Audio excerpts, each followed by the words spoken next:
কর্মীদের সাথে সাক্ষাৎ এবং মতবিনিময় সভা করার লক্ষ্যে দেশের বিভিন্ন জেলা উপজেলায় সাংগঠনিক সফর করছেন বাংলাদেশ আওয়ামী মোটর চালক লীগের কেন্দ্রীয় সভাপতি আলী হোসেন সহ কেন্দ্রীয় নেতৃবৃন্দ।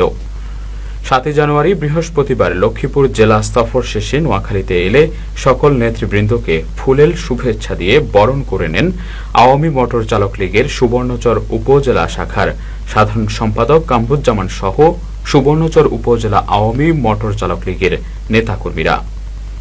এ সময় আরও উপস্থিত ছিলেন সুবর্ণচর উপজেলা আওয়ামী মোটর চালক লীগের সভাপতি মোহাম্মদ আবুল কাশেম, সিনিয়র সহসভাপতি জাকির হোসেন, সাংগঠনিক সম্পাদক মেহরাজ উদ্দিন, প্রচার সম্পাদক খলিল, মহিলা বিষয়ক সম্পাদিকা নাসিমা বেগম, হাজেরা বিবি সহ নেতাকর্মীরা।